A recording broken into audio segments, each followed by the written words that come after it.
Preview. राज्य में पुणी स्कूल खोलिबा नहीं सरकार पक्षर आसुची बड़ घोषणा। सरस्वती पूजा पर अर्थात फेब्रुआरी 5 पर पुणी खोली पारे स्कूल। तेबे देश में कोविड महामारी जुगु दीर्घ 2 वर्षरू ऊर्ध्व समय हेब अनेक पिला पाठ पढ़ी पारु नाहांती। तेबे महामारी द्वितीय लहर जिबा परे देशर समस्त स्कूल धीरे धीरे खोली जाइतिला, किंतु नुआ भारिएंट ओमिक्रॉन लागि पुणी थरे स्कूल रे ताला मध्य पड़िला। तेबे एसबू को दृष्टि रखी स्कूल खोलिबा को केंद्र सरकार एक नुआ गाइडलाइन प्रस्तुत करुछंती।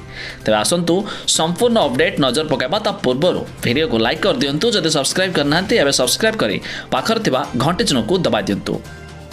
कोविड गाइडलाइन पालन करा जाय स्कूल रे पाठपढ़ा आरंभ करने को प्रस्तुत करा जाउथिबा जणा पड़िछि। एही मॉडल रे पुणी ट्रैक को फेरिबो शिक्षा व्यवस्था।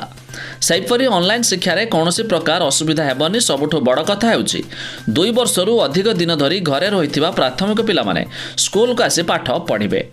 अन्य पक्षरे कोविड संक्रमण रे धीरे धीरे ह्रास पाउथिबा बेले किछि राज्य पुणी थरे स्कूल खोलिबा आरंभ करिसेंती। आ एहा सहित फेब्रुआरी रे कोहळ हेबो कटकणा। सरस्वती पूजा पर खोलिबो स्कूल। आसंता 2 दिन मध्य रे आसीबो नुआ गाइडलाइन। राज्य में कोरोना संक्रमण ह्रार खसुची 5000 तलकू दैनिक संक्रमण खसीथिबा बेले फेब्रुआरी मास पई जारी हेबाकु थिबा नुआ गाइडलाइन रे कटकणा कोहळ हेबा संभावना रहिछि।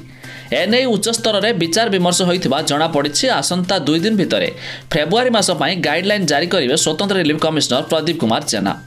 तेबे रात्रिकालीन कर्फ्यूर समय अवधि को कमाइबा नहीं विचार करा जाउछि। संभवतः फेब्रुआरी रु राति 9टा परिवर्ते 10टारू कर्फ्यू लागू होई पारे। सेहीपरि स्कूल खोलिबा नहीं आलोचना होइछि। सरस्वती पूजा स्कूल खोली पारे ए दिगरे उच्च स्तरीय आलोचना होइथिबा जणा पड़िछि। तेबे संक्रमण कमुथिबारु विवाह और शुद्धकर्म रे कटकणा सामान्य कोहଳ करी लोकंक योगदान संख्या बढ़ा जाई पारे।